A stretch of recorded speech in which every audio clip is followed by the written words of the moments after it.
The ceremony in the grand hall of the Thessari palace was meant to be straightforward. Queen Nalara Thessan, ruler of the Thessari queendom, would publicly reward Captain Alexander Hart for his extraordinary service in the Battle of Ashara Ridge. Formal acknowledgement, appropriate compensation, dignified conclusion to humanity's first major military cooperation with the Thessari. It should have been simple. Queen Nalara stood before her throne, the legendary Ice Queen in full royal regalia. Her long, elegant ears were held in perfectly controlled position that revealed nothing, centuries of training suppressing any emotional display. She'd ruled for 15 years with absolute authority and legendary emotional control, never showing weakness, never allowing personal feelings to influence state decisions.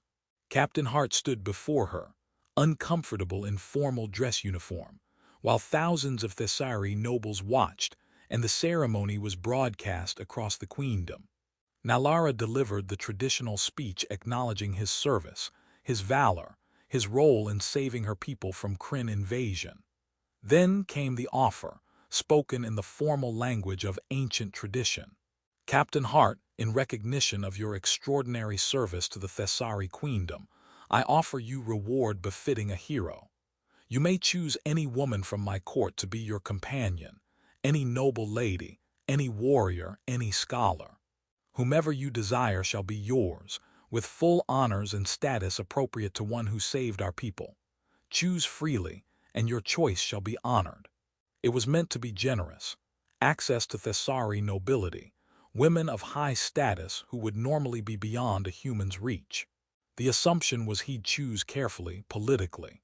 Instead, Alex looked directly at Queen Nalara, met her eyes with complete sincerity and said clearly enough for everyone to hear, "I want you." The silence that followed was absolute. Nalara's long ears, normally held in perfect controlled position, flattened completely against her skull, an expression of shock so profound that even her legendary control couldn't suppress it. She was speechless, literally unable to respond, because in 3 centuries of Thessari queendom history, no one had ever made such a request. The offer was meant for courtiers, not the queen herself. Alex had just asked for the impossible. The hall erupted into controlled chaos, dignified because these were Thessari nobles, but chaos nonetheless. Advisors in emergency huddle, conservative nobles outraged, progressive ones intrigued. And Queen Nalara, the Ice Queen who never showed weakness, stood frozen with her ears flat against her skull, unable to formulate a response that satisfied both tradition and the impossible situation Alex had created. Alex was removed from the ceremony hall while the Thessari court debated his request. Escorted to diplomatic quarters, not quite arrested but definitely not free to leave, while nobles argued about whether any technicality could void the queen's oath. His fellow human officers were horrified. "What were you thinking?" His second-in-command demanded. "You were supposed to choose a nice courtier, accept the honor gracefully, not create diplomatic crisis by requesting their queen." Alex's response was quiet but absolute. "Because she's the most remarkable person I've ever met. I've spent months working alongside her, watching her lead through impossible circumstances, seeing her tactical brilliance and dedication. Every other woman in that hall is impressive, but none of them are her. When she offered me a choice, I chose honestly. You chose impossibly. Queens don't become companions to foreign military officers." "Maybe, but she asked what I wanted. I told her the truth." Meanwhile, in royal chambers, Queen Nalara faced her advisors' arguments.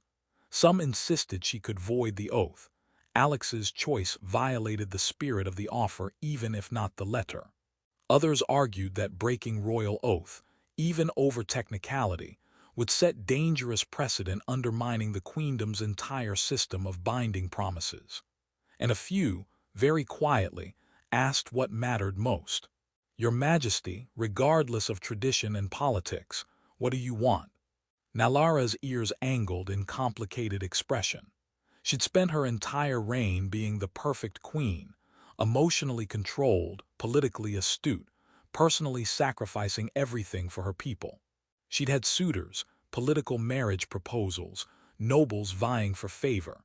She'd rejected them all because none saw her as anything but political prize or path to power. This human captain, though, she'd watched him fight for her people, seen him make tactical decisions saving Thessari lives, observed his refusal to treat her as untouchable figure on a throne. He'd spoken to her as an equal in strategy sessions, challenged her assumptions respectfully but directly, made her feel like a person rather than just a monarch. When he said, "I want you," he didn't mean, "I want the queen," or "I want political advantage." He meant her specifically, as a person, and that was more disarming than any tactical challenge she'd ever faced. Her long ears trembled slightly, the only outward sign of the turmoil beneath her controlled exterior. The advisors noticed. The Ice Queen showing emotion, unprecedented. "Give me time," Nalara said finally. "I will make my decision." 3 days later, Queen Nalara summoned Alex to private audience. Truly private, not observed by advisors private that queens usually experienced. She wasn't wearing royal regalia but simple, elegant clothing. Her long ears angled in expression he'd learned meant she was about to say something difficult. "Alex, you created an impossible situation with your request. You know that, yes?" "Yes, Your Majesty. I apologize if I caused." "Don't apologize for honesty," Nalara interrupted. "I offered you a choice. You made one. The fact that it was unexpected doesn't make it invalid." Her ears shifted to something that might be nervousness. "I've spent 3 days being advised about why I should void the oath, how your request violated protocol. They've given me a dozen legal justifications for refusing." "And you're going to use them," Alex predicted. "No," Nalara said quietly. "I'm going to honor the oath, because you were right, I did say choose freely and your choice shall be honored. Breaking that promise would make every oath I speak thereafter questionable, but more than that." She paused, and for the first time in her reign, her ears displayed genuine vulnerability. "You chose me. Not the queen, not the political advantage. You chose the person I am beneath the crown, and no one has ever done that before. Everyone sees the throne first and the woman second if they see the woman at all. You saw me." Alex stayed silent, letting her work through what she was saying. "I can't become your companion in traditional sense," Nalara continued. "I have responsibilities I can't abandon. But I can honor the spirit of my oath by offering something else, partnership. Not political alliance, but genuine partnership between two people who respect each other. If you're willing." "I'm willing, but what does that mean practically?" "It means we figure it out as we go. It means I stop pretending to be the untouchable Ice Queen. It means you stay in Thessari space as liaison officer, giving us time to understand what this connection is. And it means we face together, whatever scandals come from a queen choosing to honor an oath that should never have been made." Her ears angled forward, hope mixed with determination. "Can you accept partnership with no precedent, no rules, no guarantee?" Alex smiled. "I chose you knowing it was impossible. Why would I back down now that you're making it possible?" Over following months, they developed relationship that defied every Thessari tradition. Nalara discovered what it felt like to be seen as a person rather than symbol. Alex learned about the enormous pressure of being a monarch. Court observers noticed changes. The Ice Queen smiled more often, was more flexible in negotiations. Her long ears displayed more genuine emotions. Some nobles were scandalized. Others were quietly pleased to see their queen becoming more herself. The crisis came when conservative Thessari faction attempted to invalidate Nalara's reign, arguing she'd violated sacred traditions around royal partnerships. Queens were supposed to marry for political alliance, not honor oaths to foreign captains who made impossible requests. The challenge was formal, public, backed by powerful houses who'd always resented Nalara's independent reign. They wanted to remove her from power entirely. Alex offered to leave, to void their partnership, to remove himself from the equation. Nalara's response was immediate. I spent my entire reign being the perfect queen, emotionally controlled, politically perfect, personally sacrificing everything. And I was miserable. I'm not going back to that, even if it costs me the crown. She addressed the court publicly. You challenge my fitness to rule because I honored an oath and developed a personal connection. You argue queens must sacrifice individual desires for state necessity. But I ask you, what kind of ruler demands sacrifices she's unwilling to make herself? How can I ask my subjects to live authentic lives while I hide behind a mask? How can I govern with wisdom and compassion when I'm not allowed to experience either personally? Her ears displayed every emotion: vulnerability, determination, defiance, hope. The nobles had never seen their queen like this. Captain Hart didn't just save our military forces. He saved me from becoming so obsessed with being perfect monarch that I forgot how to be a person.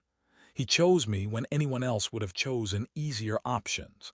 He showed me I'm worth more than my crown, that I can be both a queen and someone who experiences genuine connection. She made her declaration. If honoring my oath makes me unfit to rule, then I abdicate willingly. But I will not lie about what matters. I will not pretend duty requires erasing personhood. And I will not teach my people that power means sacrificing everything that makes life worth living. The speech shifted something fundamental. Younger nobles supported her. Military officers who fought alongside Alex spoke about mutual respect. Common citizens, watching their queen finally show genuine emotion, felt connected to her.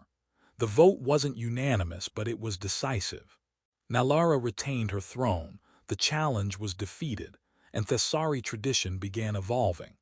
Alex and Nalara's partnership became official, not traditional marriage, but recognized royal partnership acknowledging both her duties and their genuine connection.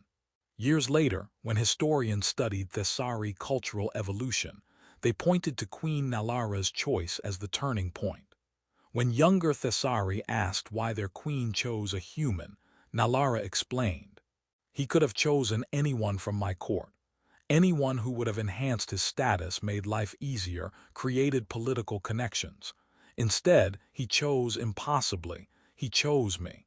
Not because I'm queen, but despite it. Because he saw the person I'd buried beneath duty. And in honoring his choice, I discovered being seen is more valuable than being perfect." Alex added, "I chose her because she was the most remarkable person I'd ever met. The fact that she was a queen complicated things, but remarkable people are worth complications. And she proved it by defending our partnership even when it threatened everything she'd built." Their partnership changed worlds, not just through political influence but through example. That sometimes the boldest choice is the honest one. That tradition should serve people, not imprison them. That power and vulnerability can coexist. That being seen, truly seen, by another person is worth more than any crown or status. And that when someone asks what you want, telling them the truth, even when the truth is impossible, can transform not just your life but entire civilization's understanding of what matters most.